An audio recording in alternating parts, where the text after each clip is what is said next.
avez un rôle à jouer pour aider à corriger les excès du passé. Vous les collègues du Grand Kivu, quittez les groupes armés, je vais le dire.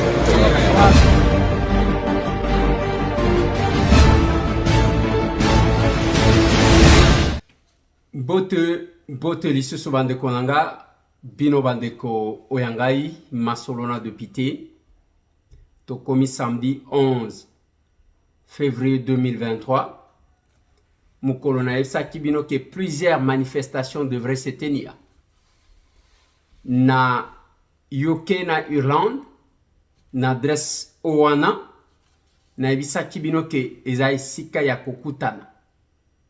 Bien sûr que bandeko ya Irlande balobi eza lokola ozo sangisa Congo Kinshasa na Congo Brazzaville. Nous ne sommes pas les mêmes pays.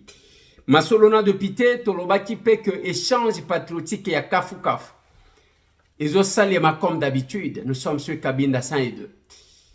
L'ambiance de tous les jours. N'y a que vous qui ratez. Et aussi rendez-vous à Champagne. Nous sommes déjà là na Illinois. Masolo na député. Nalingi tobeta masolo bandeko nangai na situation à l'est de notre pays qui préoccupe tout le monde sauf yo nde etaliote.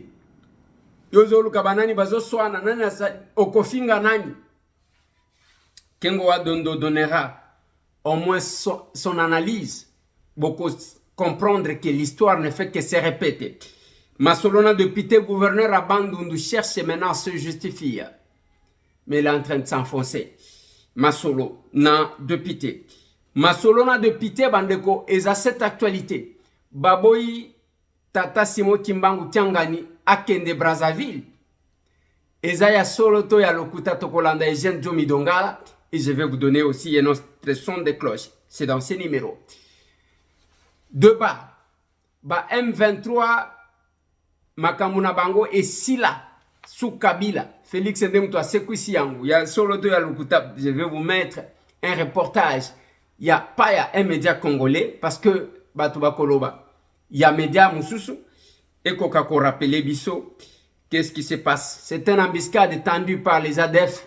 Nanzela ya Beni Butembo. Beni Kassindi plutôt. Kuna Batumbi ya Kutumba Bapie ya Kopie. Voilà bandeko nangai masolo tokobeta ezawa. Masolo tokobeta nde yango wana bandeko nanga. Soki tokozongaka kobetaka masolo avec insistance. Et si nous sommes réguliers, c'est pas permanent à la télévision, ezapona to solo laka o etali mboka na biso. Eza ya kopesa batu possibilité à comprendre conscience pour mutualo bateka yebakite. Nous avons lancé l'opération la dérwandarisation. Pamso bazo benga dérwandalisation. Dérwandarisation. Tout l'ensemble pambate parce que c'est une question qui nous concerne tous.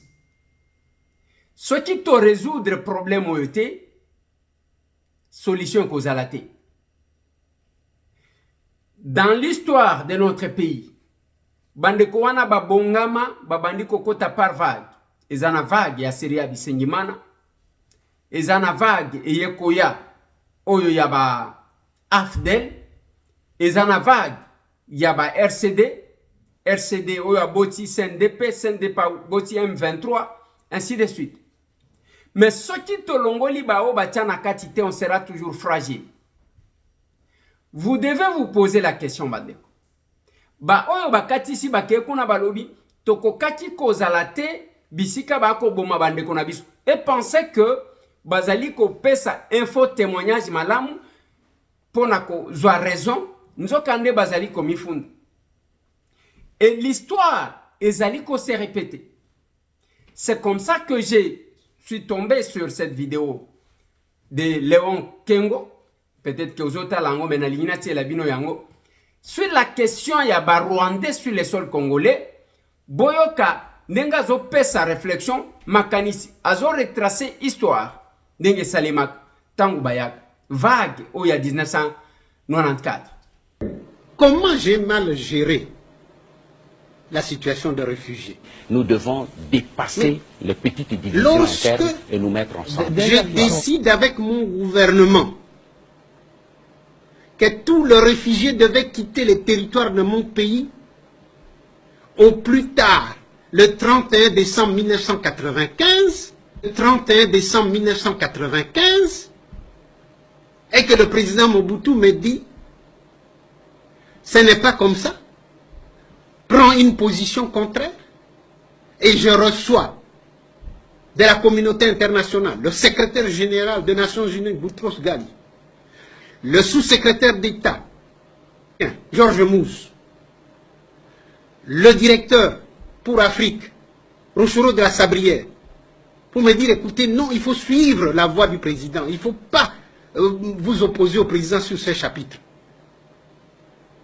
Alors que toute la population du Kivu avait mobilisé ses moyens de transport pour aider les réfugiés à rentrer.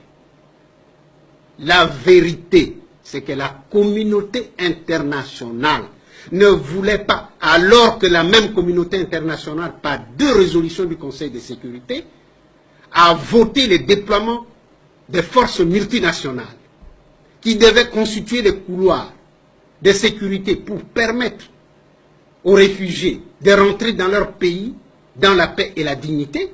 Cette même communauté internationale reviendra sans que les résolutions du Conseil de sécurité aient été démenties par d'autres résolutions, qu'on ne déploierait plus parce que le Rwanda venait de bombarder les camps des réfugiés et que tous les réfugiés sont rentrés. Ne sont plus rentrés dans la paix et la dignité. Sont rentrés avec baïonnettes sur leur dos. Non. Le vrai problème se pose en ces termes-ci. Si les réfugiés étaient rentrés dans la paix et la dignité, que le secrétaire général Boutros Ghali ne cessait de répéter, ils allaient récupérer leurs biens, leurs maisons, et allaient exiger des élections. Et en vertu des dispositions de la Charte des Nations Unies, un homme, une voix, les Hutus allaient revenir au pouvoir. La communauté internationale, Kagame et son pouvoir ne voulaient pas cela. La communauté internationale a le génocide sur la conscience et devait se décharger de cette conscience, de ce génocide, d'une manière ou d'une autre. J'ai pris contact avec le secrétaire général, par 2 fois, à l'Assemblée nationale des Nations Unies de septembre 1994. J'ai été invité par le secrétaire général pour prendre part au Conseil de sécurité en 1995. Il avait été entendu que je devais convaincre le membre permanent du Conseil de sécurité pour qu'il donne de l'argent de façon à permettre que le réfugié militaire et civil séparés puisse être installé loin de la frontière, conformément à la Convention de Genève et à la Convention de l'OUA. J'ai montré les sites à la Commission des Nations Unies qui a été dépêchée auprès de moi. La Commission a visité les sites. Lukano, Irebu, Kongolo. Mais lorsque la Commission a fait son devis, le secrétaire général a trouvé que c'était trop cher, on ne peut pas le faire. On n'a jamais séparé les militaires des civils. On les a laissés sur place. Je me pose une question. L'armée rwandaise ne dispose, ne dispose pas d'une force aérienne. Ni avion, ni pilote.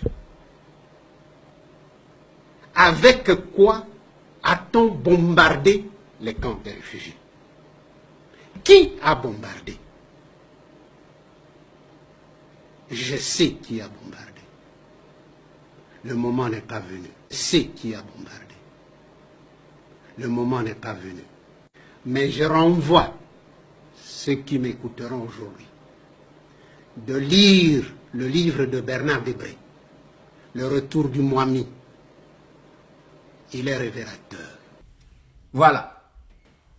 Boyoki bien que à lobby, il y a des sidaki que azongi saba rwandais ba réfugiés wana ba kende panaba. Mobutu a lobby te et la communauté internationale babandi ko sa les pressions. En tant que premier ministre, communauté internationale ba lobby te il faut c'est que le président Zolo ba tiki place moko na ba civil na ba militaire. Mais ce qui est curieux na maloba ya Léon Kengo Wadondo a lobby que Rwanda bayako bombardé les Andingé Naban. Nous sommes en 1994. Bayako bombardé les camps de réfugiés. Ba pratique bozo mona des fois bakangi nos militaires. Bazo maltraité bango bazo kanga bango ba menote ba kraka bazo maltraité bango c'est qui compte. Balwa ou etali bitumba. Parce que ceux qui ont maîtrisé mutu kende na ye malem. Mais bakenda ba bombarda camp de réfugiés. Bakoluka ka lobi na tela kibino mzee Laurent Désiré Kabila. Balobi bango musala na bango ba ya awa na Congo bakoluka ka ba utu baboma ba utu nyos. Bisika bazalaki. Mais on ne va pas laisser des étrangers venir occuper le pays d'autrui et si on veut le repousser, on devient génocidaire. Qu'est-ce que cela signifie? On veut faire de nous ce qu'on a fait des Hutus chez eux. Tous les Hutus, femmes, enfants, vieillards, on les appelle génocidaires. Tout un peuple, 85% de la population rwandaise Hutu ne sont que des génocidaires. Et la communauté internationale est là. Calme.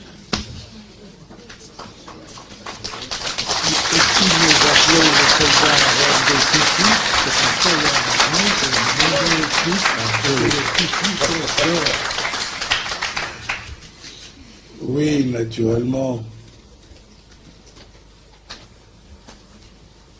Mon directeur de cabinet me disait ce qu'il a entendu ce matin lorsque un responsable politique, hier je crois, d'ici me disait, mais monsieur le président, pourquoi vous identifiez l'ennemi avec les Tutsis, avec une ethnie?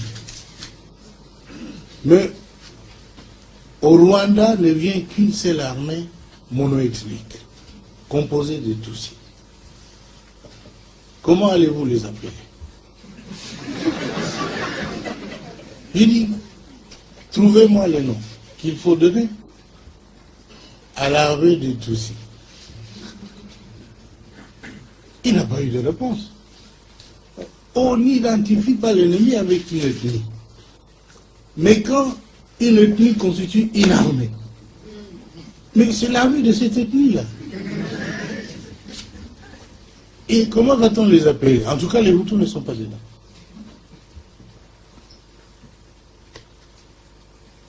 Vous voyez, les Hutus sont victimes d'une injustice. Ils ne sont pas tous génocidaires. Et nous, on les a vus massacrés à l'Équateur. Quand on a dit à Kagame, stop. Il ne faut pas. Il a cru que nous avons viré les alliances. Je dis non, il ne faut pas tuer les gens qui ne se défendent pas. Le Congo doit avoir sa conscience tranquille. Nous voulons bâtir notre pays. Et nous avons lobby na bango en Équateur que M. Kagame stop. Parce que awa nazolo baka na bino. Il n'y a que M. Laurent Désiré Kabila qui a eu le courage de regarder les Rwandais bien que yem toyaka na bango. Nakola kisa Kagame Musapi. En dehors de lui, le général-major n'a pas fait. Celui qui le fait actuellement, Azozonga Kolakisa, Bango Musapi, c'est Félix Antoine Tshisekedi. C'est le régime rwandais avec Paul Kagame à sa tête qui est l'ennemi de la République démocratique du Congo. Ne fût-ce que ça, et qu'on commettre biso ensemble. Alobi ba kena Équateur pour que babo malissus. Alobi monsieur stop. na armée na bango constituée de Hutus. Qu'est-ce que je dis? De Tutsi. Et de marche na bango. Kengo wa dondoazo mituna. Bango bazana force aérienne te. Bakeko bombarder na quel avion? Moi na soso ki atondi na nzungu mama na yazana se. Yangona koyebi sabino. Le Rwanda dans son ensemble azana combien de militaires? Oye kotiko contrôler ba mboka nyonso oya siazui a continuer na kwatake. Namoni une liste qui circule. Batu boyeba bimana Goma tokozwa Goma, Goma va tomber. Bolinga bolinga te. Bande kwe komiko bangi sabat. Aujourd'hui on les a repoussés. Vers ça que bisika bazalaki ko poussan. Bazui moto moko ko sakanate. Mais il y a les Congolais. Moi je ne sais pas bande konangai. Tangu tozolo banabino que to lancé opération de rwandarisation des institutions de mon pays. Il y a le député qui travaille en connivence avec le Rwandais contre le pays, contre la RDC. Députés nationaux comme provinciaux. Et zana ba ministre, ba membre du gouvernement. Et zana ba o bazana kati armée. Et zana ba o bazana kati la police, même dans les services de renseignement. Voilà les gens que nous visons. Et bisoba congolais, nous avons tout intérêt d'être sentinelles. Yambo cannabis. Soki ozo bomba bango. Depuis des années, depuis des décennies, peuple a tiqué là, Congo a tiqué angolo kola eloko ya ba politicien. Alors que le peuple mutozo subir ba conséquences. Et batuana ba yeko tenter ba salaki pour que batuba paniquer na sak. Et faire de ça landi bango balier frappe mon quoi sakanate.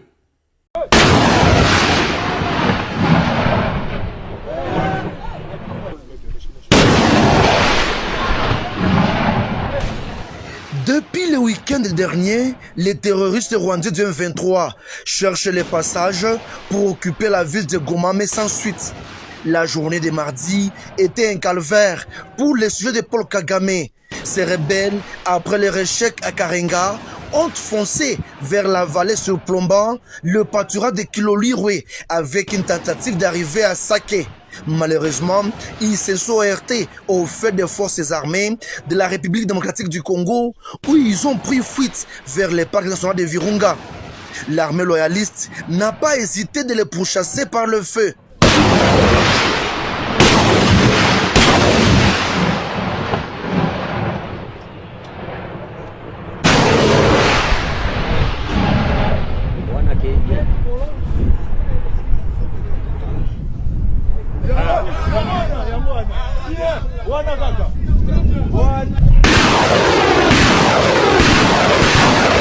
Cette situation a créé une panique généralisée dans la cité de Sake et ses environs, suivie d'un déplacement massif de la population en direction vers Goma.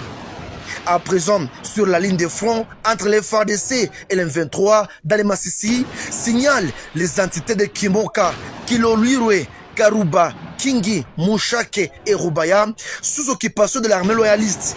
L'ennemi en déroute et en perte de vitesse utilise les réseaux sociaux pour divulguer les fausses informations afin de susciter la panique de la population. La société civile appelle les patriotes congolais de ne pas se livrer au jeu de l'ennemi. La formation politique nouvelle là au Nord Kivu tape sur la table en condamnant cette énième agression de la RDC par le Rwanda. Le vrai problème, c'est qu'on est en train de donner l'Est du Congo au peuple nilotique, au détriment du peuple bantou. C'est pourquoi je dirais ceci à la population congolaise, de se réveiller. Il est temps de passer aux actions concrètes. C'est le peuple se libère. Et je crois que la population aujourd'hui de Goma est consciente de... Mais talayo biloko difizak. Yayo transferaka ezakaka oya mabe pour décourager nos militaires. Pour décourager nos vaillants combattants. Nous allons vous dérwandariser. Soki tolobela ane ya mbutumbutu. Totali sabino opération kanga muniki. Tata oibelo konanga zongisa yango. Toleka na identification. Tobani biso tu toleku de classe moko.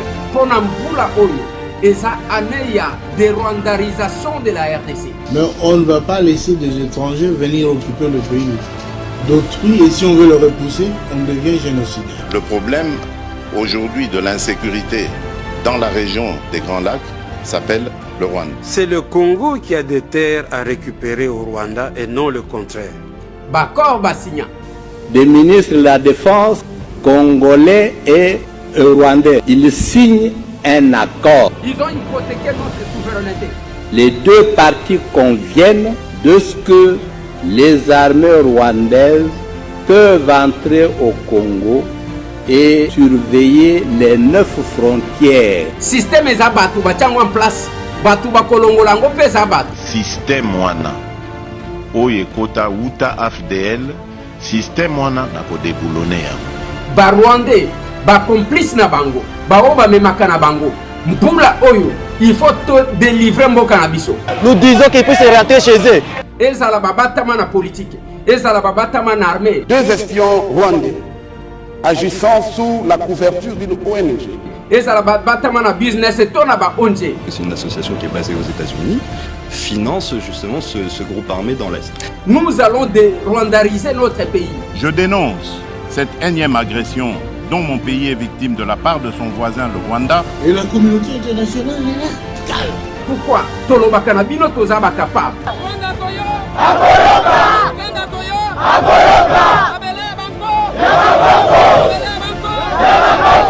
Opération dérwandarisation de la RDC.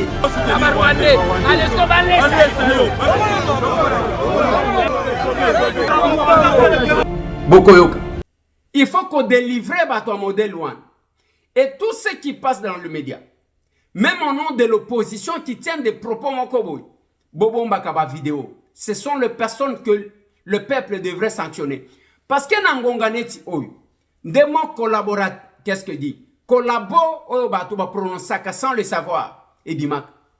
Les gens qui ont coopéré, les Français qui ont coopéré avec les envahisseurs, avec les occupants, les lobbies, envahisseurs Nabiso, ce sont les Rwandais.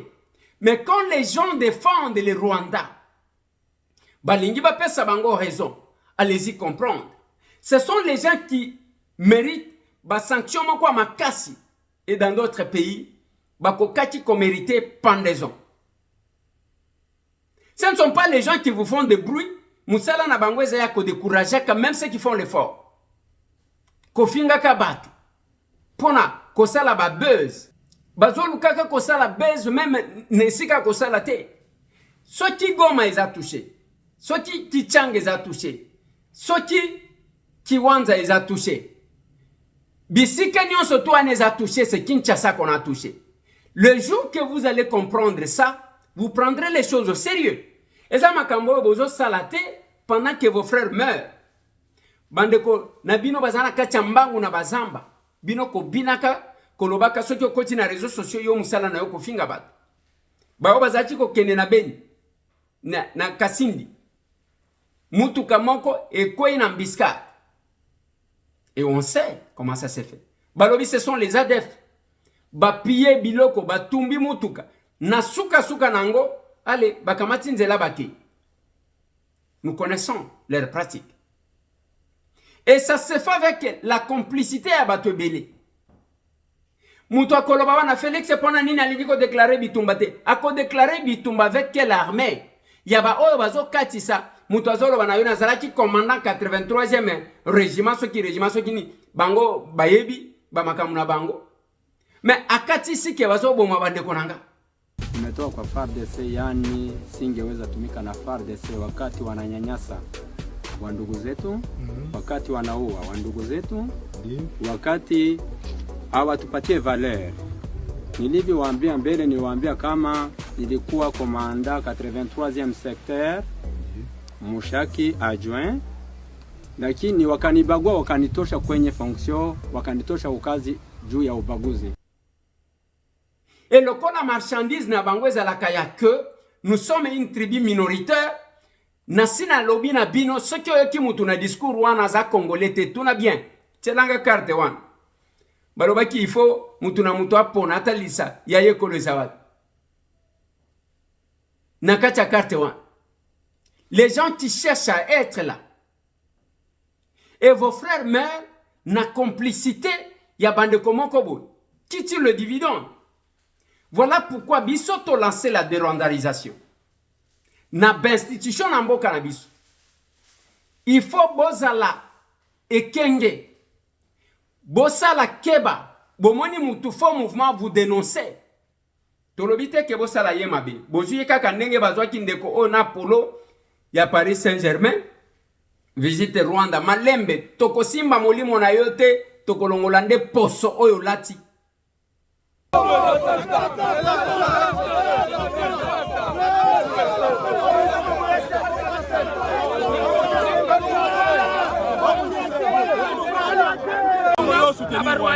Allez, ce qu'on va laisser.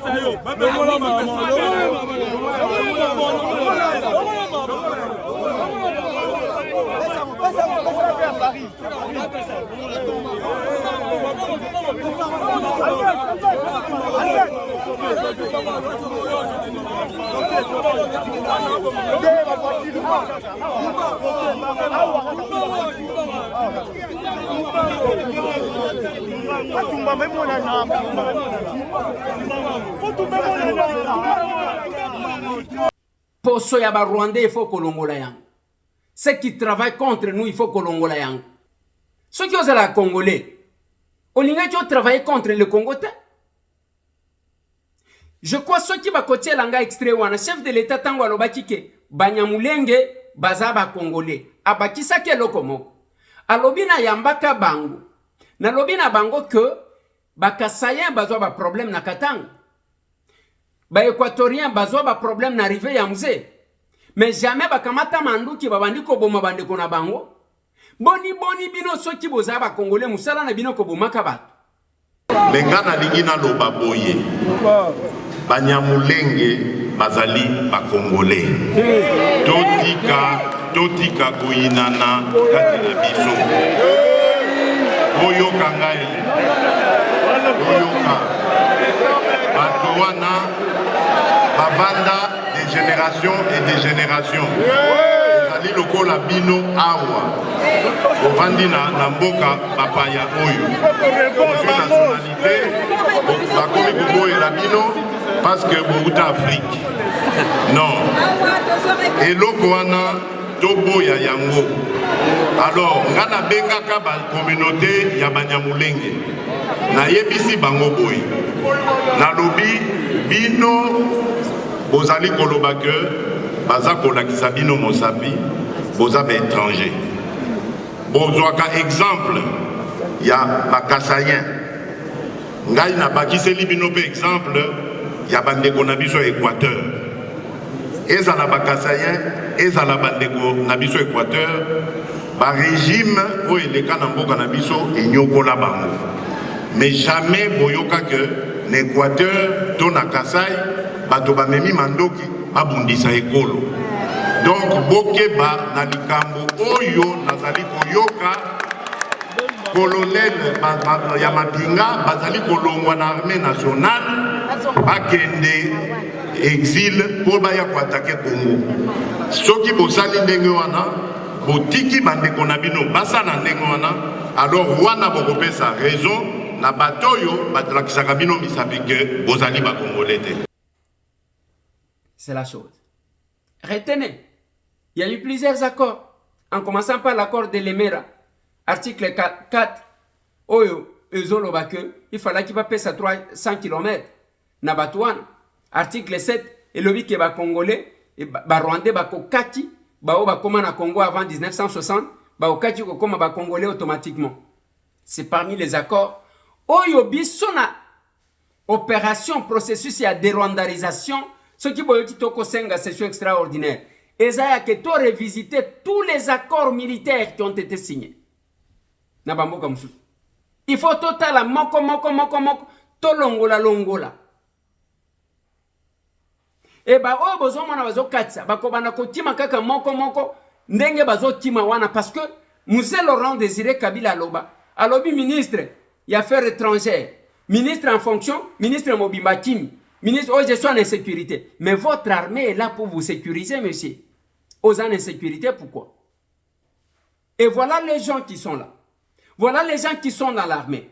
Voilà les politiciens que vous avez. Tant que vous avez la première proposition de loi, il y a M. Tambo Ezalaki, quiconque prendra les armes contre son pays jusqu'à sa 4e génération, à cause de Katati chef de quartier T. Et que les Kawapina ba rebelle, oyoba tondi kuna. Et bele ba utawana. Yango bozo mona mutu. Te ba M23. Tosi to wosana kibango. Ainsi de suite. Bande konangai. On a recruté les M23 pour venir nous tuer biso ba totozalaki ko bunda. Baya ko boma biso. On les a recrutés pour venir nous tuer. Tant que M23, c'est comme si le régime passait par M23. Ils ont été recrutés pour venir tuer les gens. Ce qu'ils font là, il y a un reportage d'ailleurs des médias internationaux. Je crois France 24, si vous pouvez nous mettre cet élément-là. Bokoyoka commentaire, na témoignage, na suka Bokoyoka Délice Sanga, mon collègue député, candidat président de la République. C'est de votre droit. Bokoyoka, Ndenga Zoloba, ce qui s'est passé et le rapport. Et ça là qui rapport, il y a africain, il y a congolais. Et ça un rapport sur le plan international. Et d'ailleurs, babengana bangolo la régime passé bazaji ko blaguete. Mettez-moi cet élément. Déjà, en décembre 2016, des témoins parlaient de rebelles au sein des forces d'ordre congolaises qui ont réprimé les manifestants contre le président Joseph Kabila. Ce lundi, l'ONG américaine Human Rights Watch va plus loin et révèle dans son rapport que des ex-rebelles du M23 étaient recrutés par l'armée. Les précisions de Laurie Fachot. Coup de tonnerre ce lundi. L'ONG Human Rights Watch accuse Joseph Kabila d'avoir recruté des anciens combattants du M23 pour qu'ils répriment les manifestations de l'année dernière. 62 personnes sont mortes alors qu'elles réclamaient le départ de Joseph Kabila, qui refusait alors de quitter le pouvoir après son 2e et dernier mandat autorisé par la Constitution. Nous avons fait plus de 120 entretiens, y compris avec des commandants, des combattants et des leaders politiques de M23. Ils nous ont expliqué comment ils ont été recrutés. Ils ont reçu des ordres explicites de faire tout pour étouffer les manifestations. Nous avons aussi parlé avec 9 officiers des forces de sécurité congolaises qui, eux aussi, ont confirmé comment ce recrutement a eu lieu. Les rebelles du M23 ont commis des violations des droits humains entre 2012 et 2013 avant de déposer les armes et de signer un accord de paix avec le gouvernement fin 2013. Ce lundi, le chef politique du M23, Bertrand Bissimois, a réagi au rapport de l'ONG.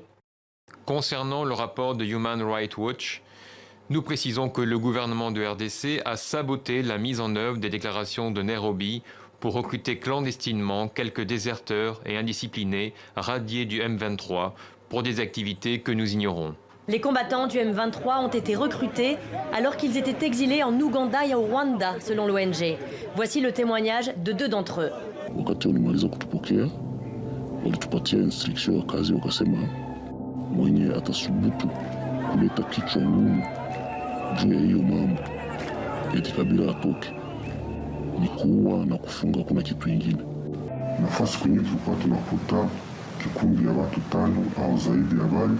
tulikuwa tukiwakamata na kuwatia mkasho. Wakati tulikuwa tukipata maiti zimelala barabarani, tulikuwa tukizungusha na kwenda zificha mbali kusema opinion internationale. En RDC, l'opposition souhaite l'ouverture d'une enquête.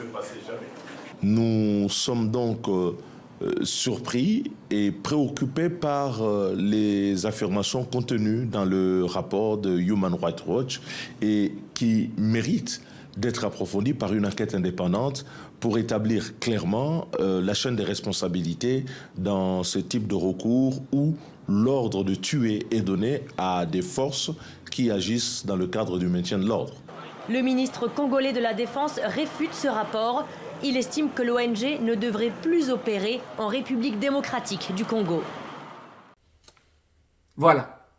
Yoko yako vanda wa lokola mutu baloka. Non, ba 23 basi saki bango, ainsi de suite, bande konangai.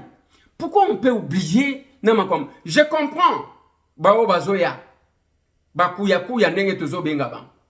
Bao ba uchi koya, de bazo luka kokumisa de manière indirecte régime na bango qui a recruté les M23. Ils étaient venus na Kinshasa pour que pendant la période électorale basa la biso mabe. Bango ne mutu bakenda coopérer na batu misusu oyo na zongo na bazo récupérer, bakenda coopérer na siège à UDPS. Ils sont allés incendier là-bas. Bakenda pe et pas vient nga Frank Diongo Chamba. Bakenda ko tia moto kotumba. Si vous regardez, je ne sais pas si mon vieux Frank a sa longo les photos wana tchaki. Et c'est ça le parcours. Voilà pourquoi Moutemezo Salanga passe. Et pendant la période comme celle-ci, comme les chefs de l'État est en train de se libérer contre Bao Bazaki Kozwa, il y a un otage avec la complicité. Il y a des étrangers. Il fallait que mon vieux Franck soit là. Oui. Il fallait que Frank Diongo Chamba soit là. Moi-même, je sais pourquoi. Je faisais plaidoyer au Nazaki Kosalango Tango Bazalaki na Eugène Jomi Dongala en prison. Nazaki insistait que Frank Diongo sorte. Il est sorti, il a commencé bien son travail, mais n'a habité. Bazaba vient nanga ayebi politique kolekanga yemo kwa ayebi wapi azoke. Mais il fallait qu'il soit là. Et kokati kozalake aya parce que match salaka soki komi makasi balukaka ba joueur mokobo. Balukaka ba beti mokobo. Mais hélas, on n'est pas au moment d'être distrait. Nazolo baka yango tous les jours. Même mon vieux Martin Fayoulou m'a dit la position qu'il continue à prendre. Ngai nazo sepela nangote. Muto koloba tika Martin Fayoulou avanda. Entre yo wa nozolo. Na monsieur Tambo qui connaît Martin. Viens pesa bango témoignage. Kolopango Eliezer Tambo. Asali makambu mingi pona mboko oyo. Batu oyo toko décorer lobby pona démocratie. Ya mboka oyo kobima otanga ba kombo ebele ba kombo mususu boye ba Eliezer azana kati wana ndiko ya moni pasi ba beta ye to kene ba marche ba kanga ye ba boma ye ba caméra mais ndeko azalika kana kati ya etumba ya mboka entre ngai na yo nana yebi Martin Fayoulou. Bon, vendre la distraction, même tous ceux qui sont venus, tous ceux qui sont autour de lui. La plupart, ce sont les parvenus comme ça. Parce que les parvenus, ils chef de l'État en otage, Martin en otage, et ils savent bien se positionner, ces gens-là, pour nous déstabiliser. La victoire, le pouvoir qu'a Félix Antoine Tshisekedi Tshilombo aujourd'hui, c'est mon pouvoir. C'est le pouvoir de Frank Diongo Chamba. C'est le pouvoir de Martin Fayoulou Madidi. Et ça pouvoir, to bundela, to zuela ba risque. Tant que vous recruter ba M23, c'est pour nous faire du mal. Mon vieux Martin Fayoulou, place à Zali, à Yebi. Et là, on y a comme la biso, mukolo batu bazaki kokweya. Na balabala, tant que tozo kene kotika batu na mamayem. Il y avait un plan de nous éliminer parce qu'on était des témoins gênants. Yo vanda na ba réseaux sociaux finga kabatu. On a batu kutu ba yebi ata yote ba ayebi ata komo na yote.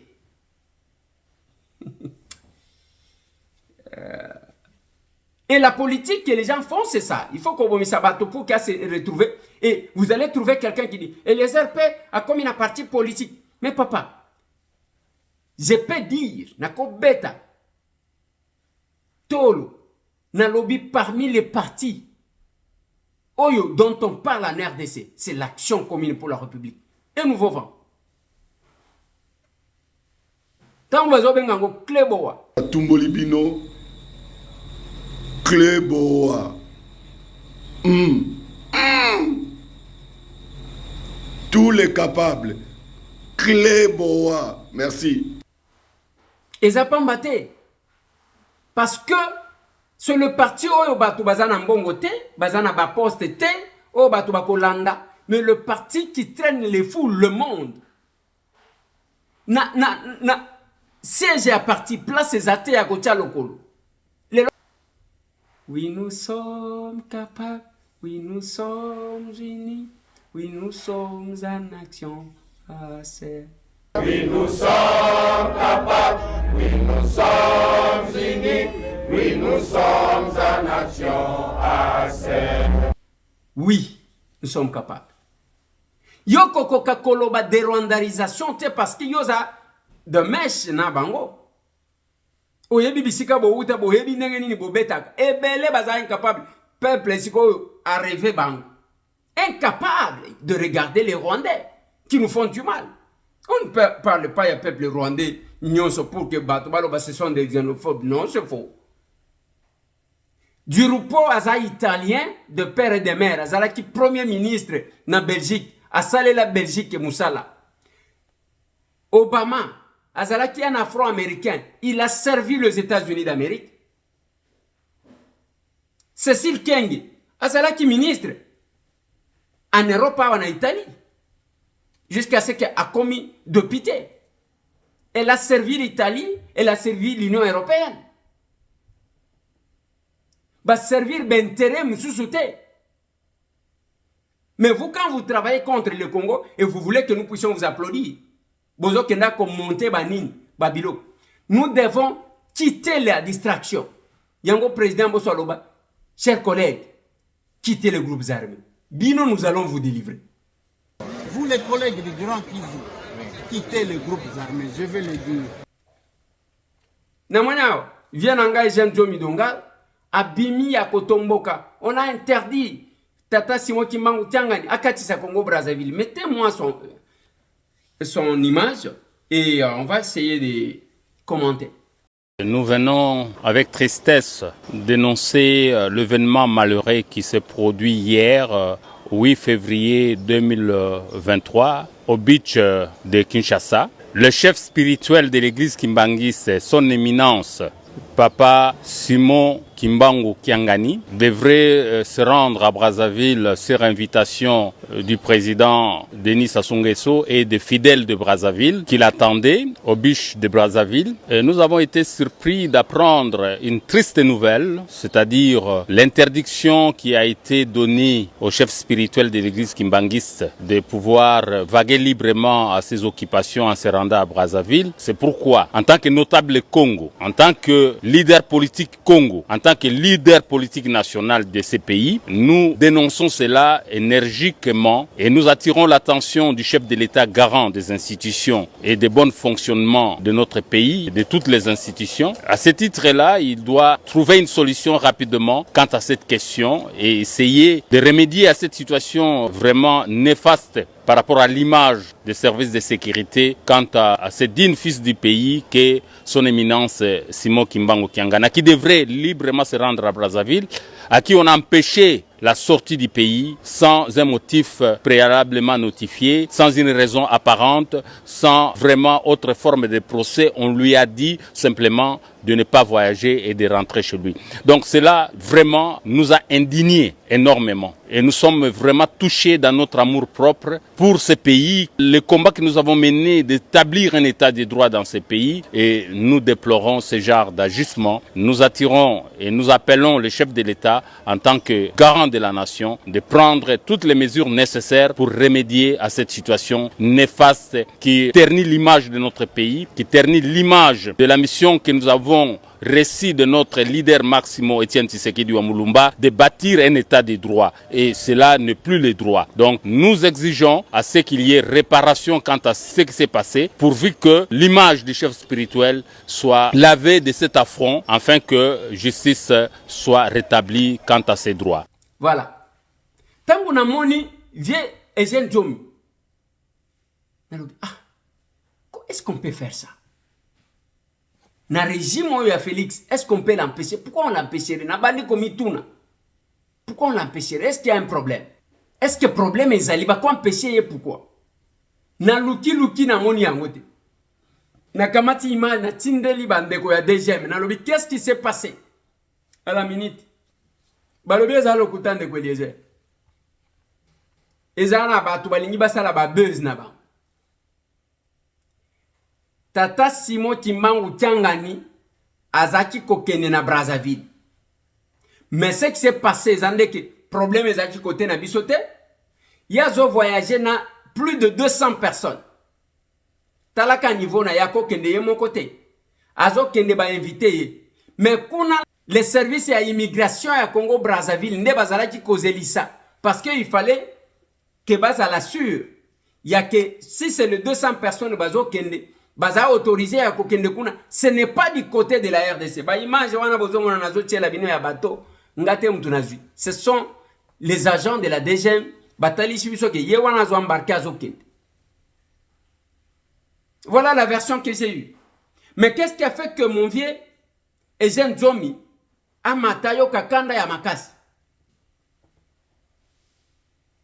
La version qui m'a été ramenée, yangoa. Boye bibiso kenakana principe que ce qui toyo ki version tokoya kotiela même a onazo tiela bino lisusu ndeko mususu alobeni makambu ya ba carte de lecteur contrairement na oyo totiaki mususu pa ya lobi ndeko Eliezer mama wana oya yebiso apesio alobi ya solo muto ya lobaki liboso ya makambo ba carte azokosa makambo alobaki eza ya solo te parce que na France bato bazozwa ba carte facilement. Suivez-moi, mettez-moi encore ce témoignage là parce que c'est important de corriger. Monsieur Lézer, bonsoir. Là, tu as une émission là, oui, moi je suis auto-témoigné. Moi je suis allé à solo. En tout cas, sur la commune ambassade du Congo, en France, bazali koyama batu malamu. Bah, information sur ce qu'on remplir, tu ne feras même pas 20 minutes pour nos cartes. Alors, papa, on a le bac qui est basé au Sengambon. Na évité batu mususu ndenge bazali ba congolais mususu. Voilà bali ba semer des troubles. Pourquoi qu'on misa information le kutandenge wana? Tinda mutu yozala ba tunanini na yo tinda ba kena ambassade wana ya Congo na France. Baza ko yema batu bien ozwa carte na yo so batu aller belete dans moins de 20 minutes ozwa carte na yo.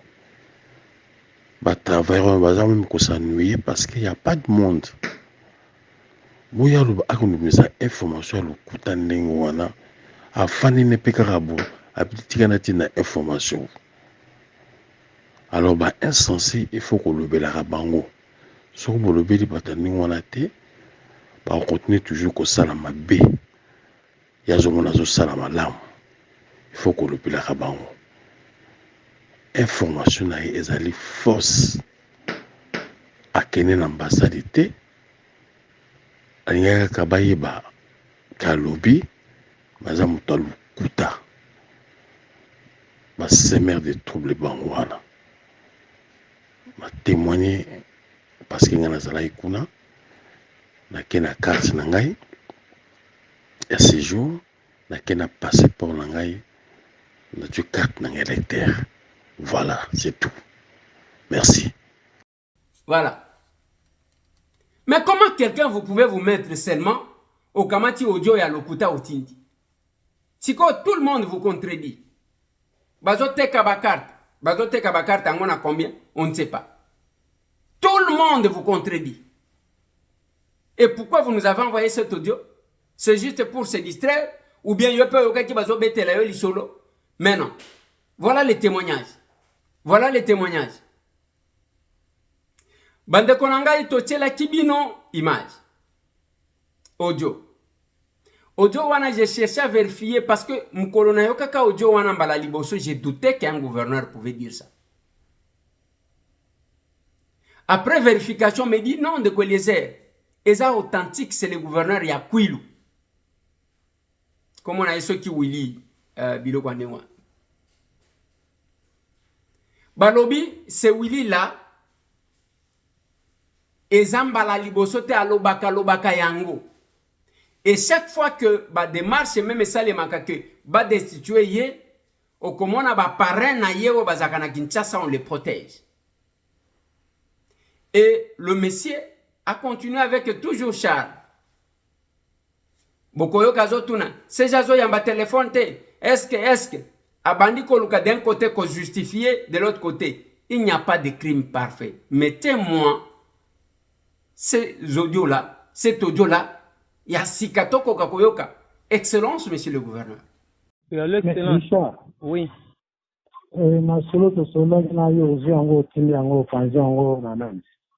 Et là, on m'a béni parce que j'avais dit que le chef ne viendra pas parce que j'en ai dit qu'on va promettre nous dans la case ça va être la barrage. Mais nous aussi, nous on se enregistrer au tili pas chef. C'est comme ça. C'est que j'allais une attente à ma vie. C'est quel service au rang d'un et que j'allais une attente à ma vie. Colomanangai. Je vous écoute bien. C'est ça qui est ça m'a bêté. Yo était une place au moni, les bossons en résidence à la présidence. Est-ce que ko bongisango te otinina no vede na loba non président oya namba juro te pour moi biloko a prometa di bazana kata osala na necessité. Alors akoya te. C'est là il répond pour la prière de ça que azoya te. Mais yo sikoyo ozuango na sens na yo o tinango pas ba chef donc au piège ngai. C'est ça. Allô, Richard. Allô, son excellence. Ce n'était pas une piège par rapport. Pourquoi vous piégez non, et ça piège. Par rapport à Ndengo Lobeli. Parce que il ne pas chef tout ça. Non, parce que. Quand vous êtes sérieux, tant que vous faites à la légère, mais il ne pas chef. Chef va boiter les lignes. On va faire la douter que Richard. Non, on a au président de la case. Ouais, parce que de toutes les façons, ils ont été... Non, on dit ok, bako bongisa, mais on est comme si ils ont nano pressé. Mais ils ont pressé, on va arranger. Est-ce que vraiment, les solons, on a eu au Kowa Zoloba, la carte de la solon, a dit que ont bongisa na place wana. Pour bongisa place wana, celui qui a vu, l'urgence, le chef va jouer rapidement, bako bongisa ngo. Donc, yo, les gens, ils sont aussi de l'eau, au Tinyango na bakonji. Donc, c'est ça. Politique, en gros, ça la wana. Non, le problème c'est parce que bino to coopérer na bino bien. Oui, c'est to coopérer, mais to coopérer bien. De toutes les façons, to coopérer bien. Même au niveau assemblée, boche biso na assemblée, mais to se retrouver karaté. Yo kanganam. Na zoaki na téléphone to ça la politique à mon congéna yo. Na zoaki na contexte wana na yitso le chef oya ba juroté pour moi du loco pour tuza bazo bongisanam. Puisque Aroya va juroter dans les Ozolobé. Mais vu les propos de Motenaki qui est président, ça les l'autre côté. Pour éviter que Kakobo, la base sala, va poto, ils ont déjà premier à l'idée. Non, yo lobby qui a ça les l'autre côté, non? Même gratuité de l'enseignement, vous avez nué ça. Mais pourquoi yo si vous jouez en attente à ma baie, au signer un an? Même si on a de bon temps pour l'année.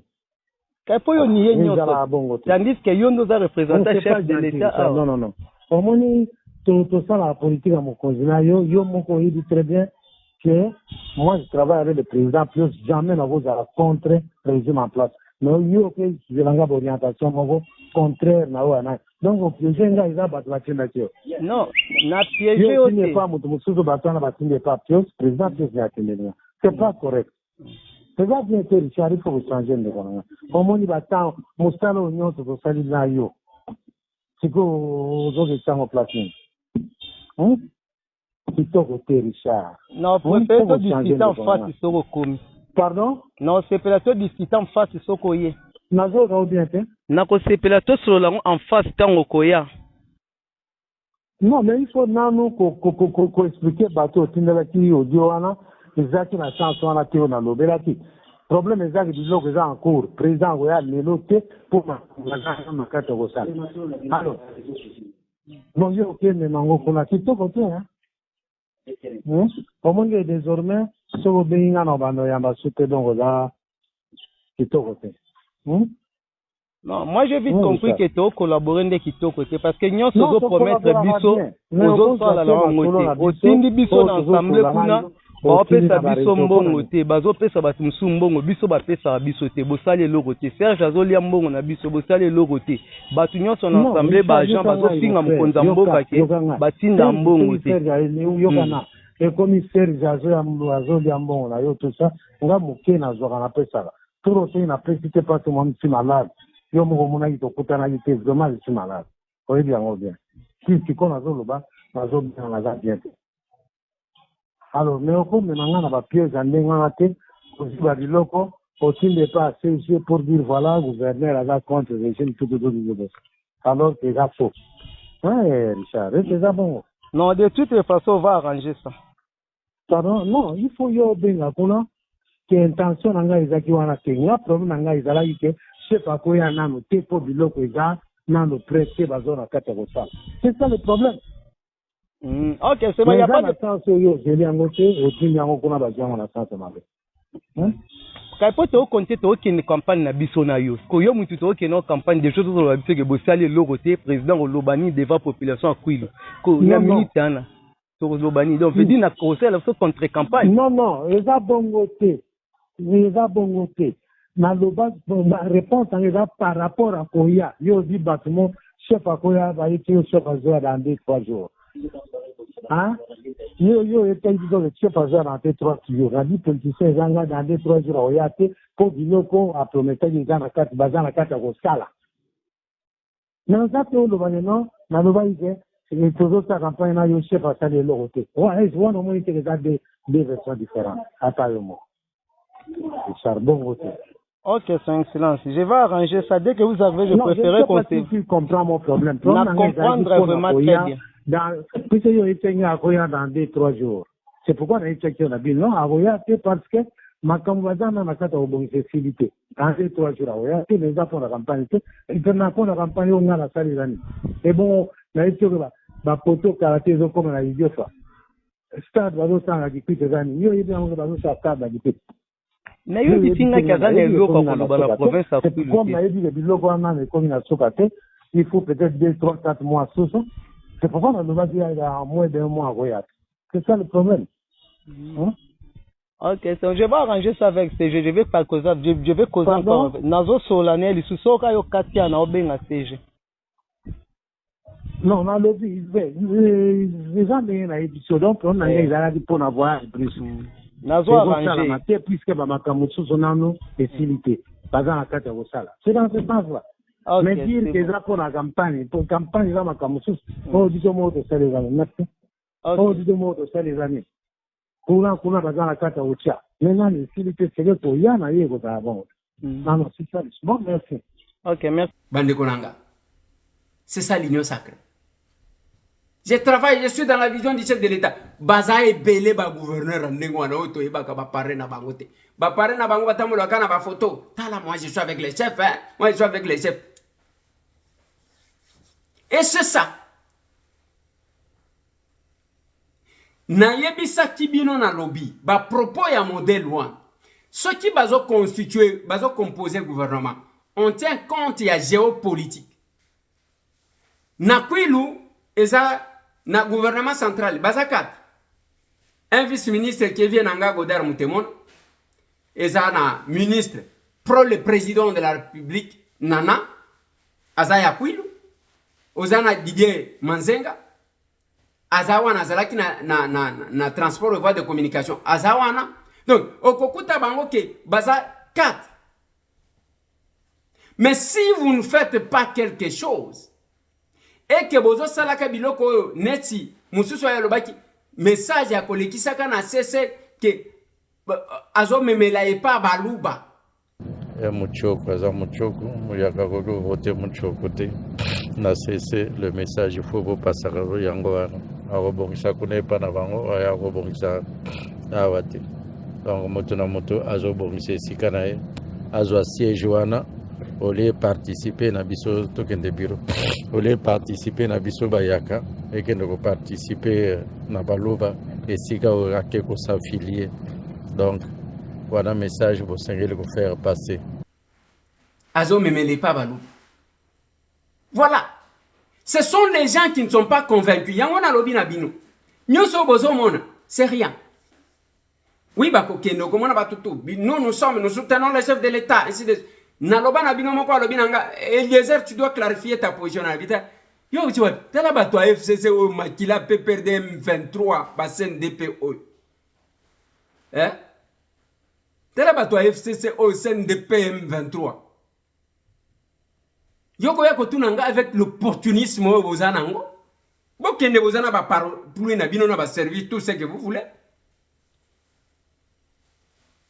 baza ndenge wana ndenge na bango lelo nayoki que manifestation lingi salema na bandu pour demander le départ ya nani ya gouverneur. Est-ce que akokende ba patron na ye ba parrain na ye bazana Kinshasa wana, ils ne font que donner de l'argent et les services sont, je veux parler de la complicité ya ba service parce que les deux audios ngana zotie la cabine non toujours risqué qu'on regrette ba o bakende toujours risqué to regretter ba o bakende ezana besika soki ozo banga ke ba inviter ngate ozo banga mais awo ko sala ndenge.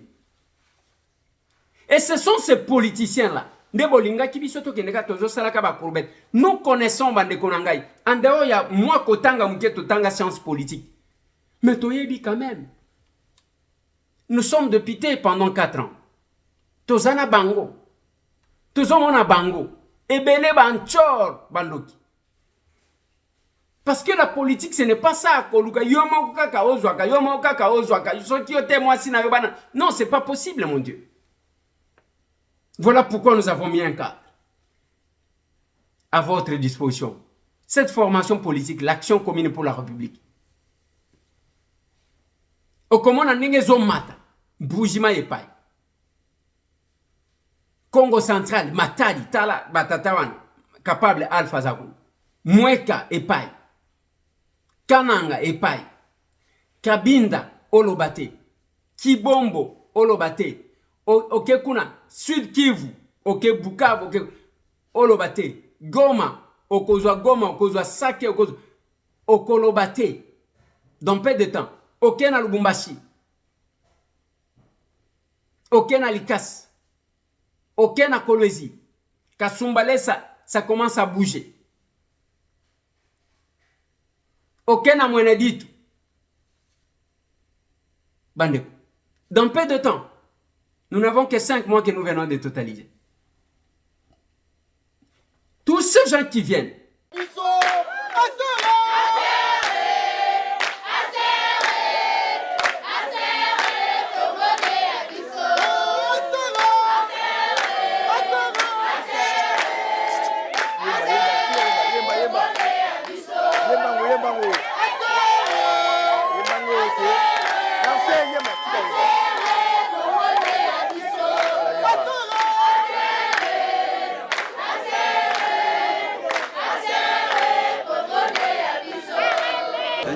Acer chaud, Acer chaud, Acer liba, Acer liba, Avertis Acer liba, Acer eza libanga eza mokili mobimba.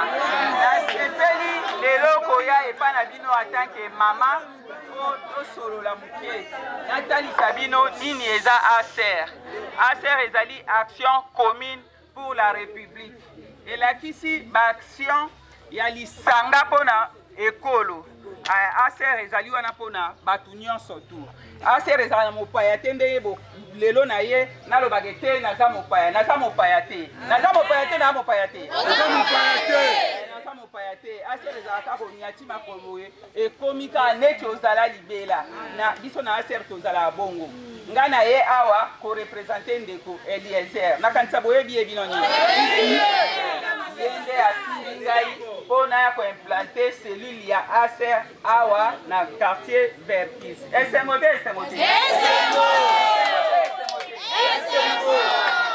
na yango wana nasepeli mingi na ndenge boyambi ngai nasepeli toza na mboka na biso bozomona nde tozotambola.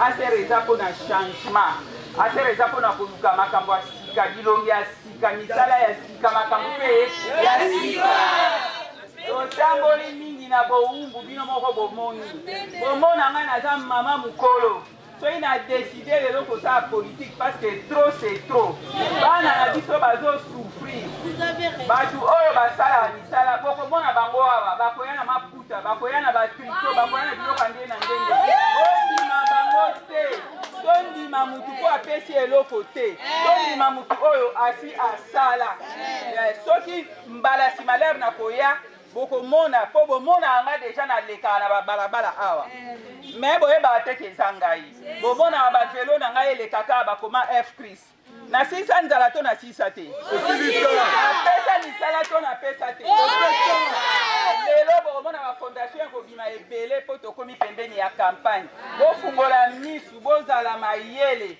boyeba nani bokopona nani bokopona te bo mokili oyo eza kaka ya bango te eza ya biso nyonso bozala na distraction te bofungola misu vote ya lelo élection ya lelo ezala sanction otuni mutu ke na votaki yo osali 5 ans osali 10 ans osala eloko nini mpona pesa o lisusu manda na ngai po voix moko mutu moko aza na voix moko mutu moko aza na voix moko voix ya mutu eza important makasi yango nde ekomema batu esika bakendaka soki bopileli bango baokende te soki bopesi ngai mama Filo chance lelo nakoma na parlement naokende mpo na koyiba te nzambe aza témoin naokende susi na ngai ezali nayeba mbongo wana bayibaka ezalaka wapi fungolo ezalaka place wana obien ezalaka te mpo soki fungolo ezali baoyiba te basalela biso kumba ya munene mpona koprotege bambongo oyo bato bayibaka mikolo nyonso butu moi oyo ayibi bamilio oyo ayibi bamilio oyo ayibi bamilio lobi bomona bango baotambola baoleka mpe awa na lukunga baoleka bakoya mpe awa bakosala mpe badiscours na bango bonga nayeka koyebisa bino ke bofungola misu asere elingi moyibi te asere eza parti ya sika esali nanu kuta tambula te botala na mutu ya sika na makanisi ya sika na misala ya sika asere eza kaka na 6 mois mais soki bozolanda télévision bozolanda tokomi wapi chaîne ya télévision ya ndeko Eliezer bokomona baréalisation nyonso oyo asali mikonso aloba ke peuple nde atindeli ngai na parlement nazosala mpo na peuple mutu oyo batindi na parlement akomi kosala mpo na poche na ye mbala oyo bofungola misu bandeko na ngai na ye koyebisa bino kaka bofungola misu tonyokwami mingi bana baosisa classe na bao baosisa na bao baosisa te bazaka ndenge moko changement eza te misala eza te bato mosusu bazobundisa biso balobi ke mboka na biso eza na bomengo ebongo so ndako ya papa eza na bomengo biso tolala nzala mpona nini po toyeba mpona nini tolala nzala mpo ndako ya papa na biso etonda bomengo yango wana tokende totuna mibeko nini oyo kosala ke mwana na ndako ya papa na ye alala nzala ata mokolo moko te po bomengo balobi ezali bitumba oyo nyonso eza kaka mpona bomengo na biso mais sikoyo biso tolala nzala mpona nini basala mobeko mosusu oyo kosala ke peuple congolais nyonso ase retrouve na bomengo wana po eza bomengo na biso nzambe atia yango na se na mabele na biso lelo na este bato bazokufa kaka mpo na bomengo wana biso soto tozomona mpasi ngai nazali mama veve nayebi mpasi ya mwana etike nayebi mpasi ya mama veve ntango 4 heures ekokaka ntango mama atali likolo alobi ke mama alobi baobengana bana babi lobi baobengana otali mopanzi na oyo oza yo moko totalelaka nzambe yango wana baluka mpe solution mpo na baveve mpo na bana bitike balobi teke lelo na minute oyo moto aya asala fondation na ye oyo nazo héberge bashege eske esimbaka shege aza na poso oyo héberge ye te aza na poso opesa ye mosala asala ye moko mosala oyo alingi kosala yo kohéberge ye opesi ye pondu mokolo oyo alingi kolia fumbwa opesi ye madesu mokolo oyo alingi kolia pondu eza na ntina te mais soki aosala mosala na ye ayebi ke ntango nasisi mosala na ngai nakosomba eloko na ngai nakolia nakokende na ndako na ngai akozala kuna ta ya kokende kosala makambo mabe te po journée mobiba deja kozala wana na kati ya mosala ngai na encadrama bajeune ça fait 14 ans plus de 15 ans oyo naza na F Chris bana wana bayaka na ntongo ayeka na mayele na ye na makasi na ye akuti na sila abongiseli ye velo batieli ye crème batieli ye cornet babalukaka na bakartier oyo bamalweka basanga mamba bangolu mingu banini bakartier na biso oyo bazodebrouye muke na poka bazwa eloko olia to bazwaka te bazwaka kutu chaque jour po bafonctionnaire kutu le mosusu basalaka 2, 3, 4, 5 mois impayé mais ye isifi abima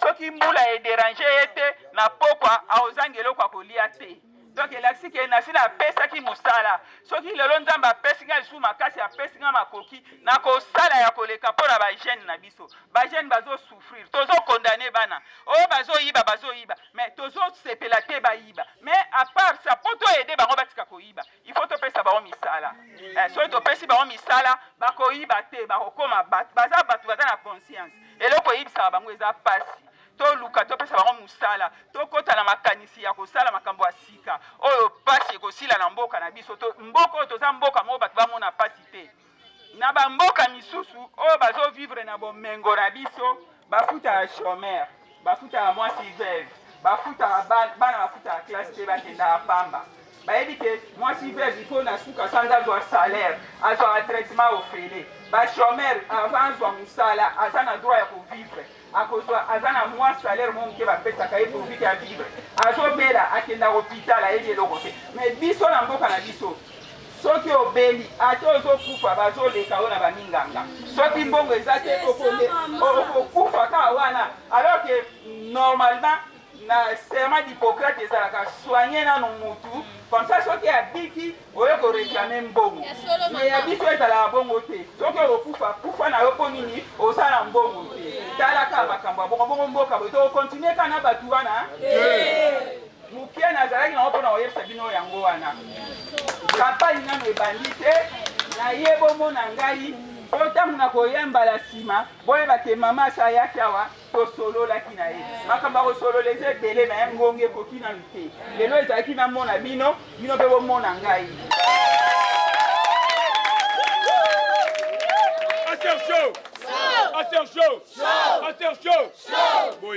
koyamba yo mpe komona yo mama fille yo mpe naza mama veve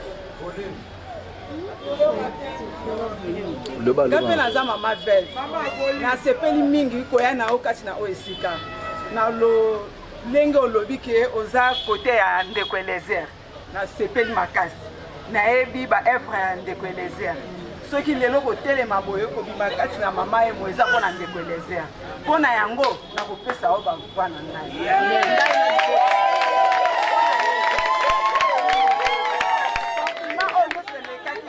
na mama yemu kandeko elezer ayaki kovisite biso na mama yemu nde na bima nde naza boye loko otangi ndeko elezer naza na oyo diference kasusi moto oyoka kote boto atoya na pasi ya mai oyo etali mai kaka na mbula boye nde tosepelaka mwa mokili kasi soki tokoti na elanga tozalaka na pasi ya mai nde eza na pasi epuis bandako ebele kote boye ezokende bato ebele kote boye baokufa soki lelo oyo topesi ovwa na biso okei kuna eza mpona kolobela lukunga ke tovivre na klima moko ya kitoko mpo lelo oso tobike mbongo esunga biso nyonso te kasi babongisili biso nde biso tokozala bien na bana na biso na bakoko na biso eloko moko nde napesi yo nde merci yango wana aplis naza na regret moko toye awa mwana ngai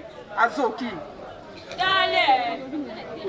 ayi kokwea kaka na terase awa ere nayebi seke nokobenga bandeko mosusu baya nzoka na obenga mpona mama na ngai moko ndeko elezer aya nasepeli nango na bademande na banyonso tokoya korepondre me toyeba yango ke député atongaka na ye eloko te député asalaka pont te abongisaka nzela te eza mosala na ye te wana bayaka kodistraire bato député mosala na ye koyoka pasi ya population komema yango esika bazwaka mibeko kokomisa yango na bakonzi oyo baza sanse kosala makambo wana donc député fo azala matoi milai misu minene amonaka ayokaka amemaka kuna badepute oyo baya kokosake nazosala pont nazosala boye nazosala eza distraction oyo eza commune ngaliema toza na lukunga soki mama akoki kosunga ata na basaki mpona koyede tan swape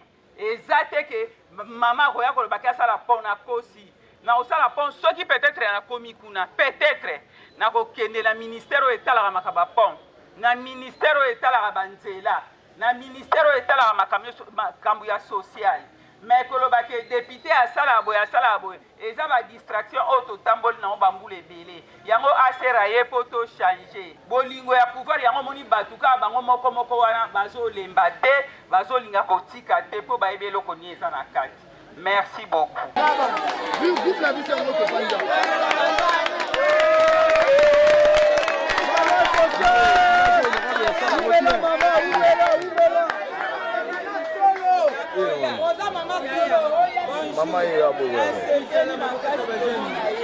oyo aza bebe ya papa Eliezer toye lisusu komona ye awa tala coïncidence toyebaki te ke tokomona ye tosepeli makasi elakisi ke papa Eliezer azosala aser ezosala mosala nango biso tokei tokozonga lisusu.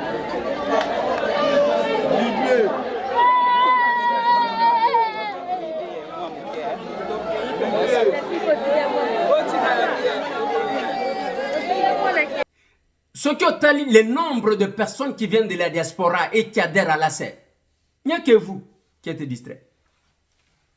Si quelqu'un a une distraction, il y a un problème. Et nous ici aux États-Unis, nous sommes pasteurs, prédicateurs de la dérwandarisation. Soki tolobela ane ya mbutu-mbutu. Totali sabino opération kanga muniki. Tata oyibi eloko nanga zongisa yango. Toleka na identification. Toyebani biso tu tolegu de classe moko.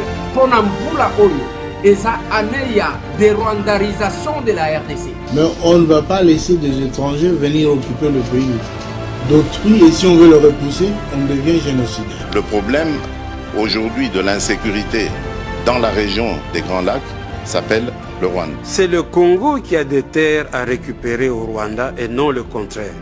Bakor Basigna. Des ministres de la Défense congolais et rwandais, ils signent un accord. Ils ont hypothéqué notre souveraineté. Les deux parties conviennent de ce que les armées rwandaises peuvent entrer au Congo et surveiller les 9 frontières. Système est abattu, en place. Système wana oye kota uta AFDL système wana na ko déboulonner yango. Ba Rwandais, ba complice na bango, ba oba memaka na bango. Mpula oyo, il faut te délivrer mboka na biso. Nous disons qu'ils puissent rentrer chez eux. Ezala babatama na politique, ezala babatama na armée. Deux espions rwandais agissant sous la couverture d'une ONG. C'est une association qui est basée aux États-Unis, finance justement ce groupe armé dans l'Est. Nous allons rwandariser notre pays. Je dénonce cette énième agression dont mon pays est victime de la part de son voisin le Rwanda. Et la communauté internationale est là. Pourquoi Tolobakanabino Tozaba capable.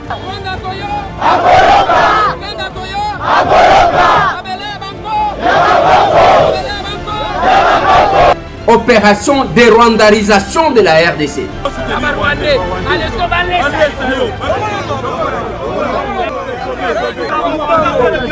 Bokoyoka.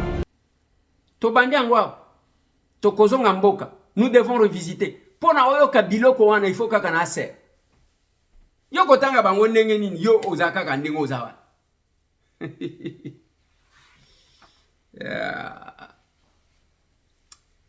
Nalingo tchelangana nous mis à mort parce que toko lelaye. Ce grand messier qui a quitté la terre des hommes.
Voilà. Alongwe, pas seulement un simple musicien, mais un député provincial. Il a marqué son passage. Et il était à l'école de finances, ce monsieur-là, comme on a dit à Zoyemba Wanati. Azaki, une école de finances, il travaillait là-bas. Mais son temps est là. Il peut au lieu de marquer passage aux Akon. Donc, tant que vous êtes même dans la diaspora ici, ceux qui ont talibé bazana Benelux, bao bazana Paris, Ozu bao bazana Afrique du Sud, bao Koutani bao bazana Angleterre, vous allez trouver que à Sermo Kilimobi. Allez, bande konangai nazo suki sawana pona lelo, parce que Ezali Masolo n'a de pité. Si Kabao baza distrait, va se distraire. Et nous nous battons parce que nous sommes capables. Depuis aujourd'hui photo, Joseph Kabila yewa nazaki na nous trop jeune, bazo signé nanan. Vous savez bazaki ko signé ni. Oh ba si ça ba M23 Félix Ndemtozongisi. Ba o ba recruta pona koya ko bomabiso. C'est pourquoi ozomona bazo zongaka. Et Félix a trouvé une armée comme ça remplie ya Batouana. Aujourd'hui, vous qui n'avez pas le courage de regarder les Rwandais parce que vous avez d'intérêt. Moussala Nabino Kozongaka, Koloba Bango Basali Boy, Bango Basali, Bande Konanga, l'opération de rwandarisation. Salut Nabana Goma. Salut Nabandeko Bokomona. Oyo, Bakanyi Moutou ya Paris, Saint-Germain, au Lati, au visiter Rwanda. Bo visiter Rwanda. Yo Zolinga Bakendeko visiter Baobazo Bomabiso. Et là où vous êtes, Osaka, Mikolo Ebele, Biso Nenge Toalia, Biso Nenge Tozali Boye, Biso Toumeliawa, Bozo Mona Félix, Moussala Nabino Yangoa. Vous allez insulter tout le monde, mais Talaka Aj Nayo. Le fait d'abandonner le Congo, croyant que le Congo appartenait aux Congolais, désormais Mabisoa. Mais les cadres que nous avons, l'action commune pour la République, et la chance que nous avons, au Comona Batutozo, et Belena nous basa la politique. C'est parce que je me sens convaincu pour nous défendre un bon cannabiso. Voilà.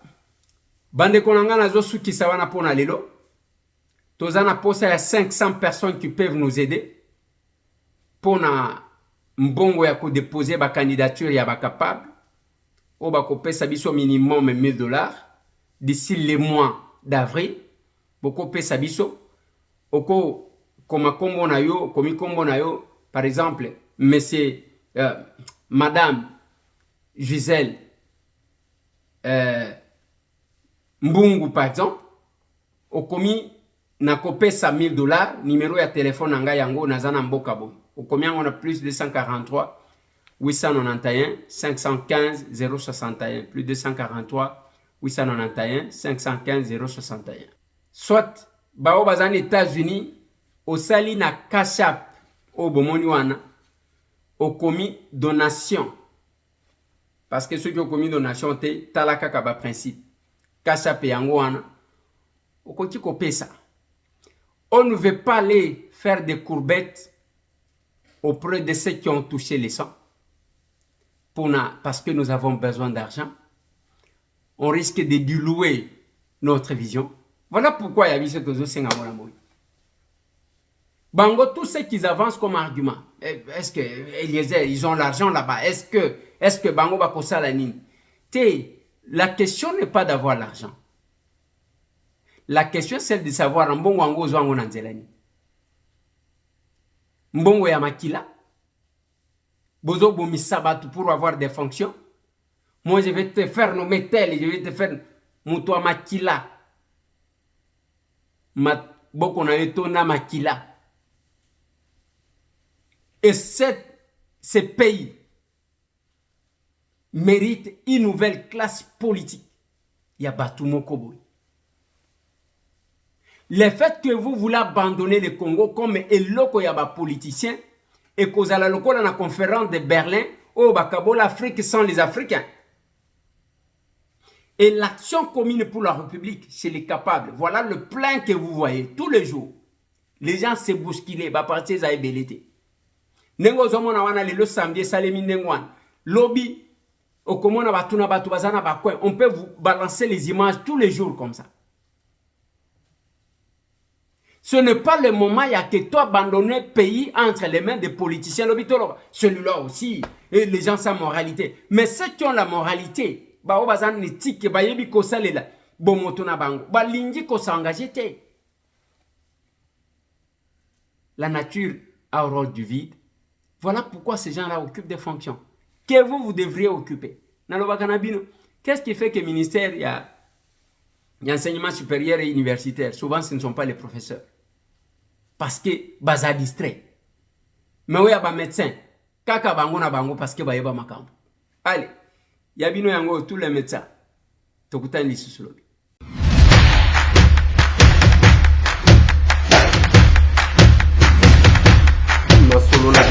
Honorables députés et sénateurs, vous avez un rôle à jouer pour aider à corriger les excès du passé.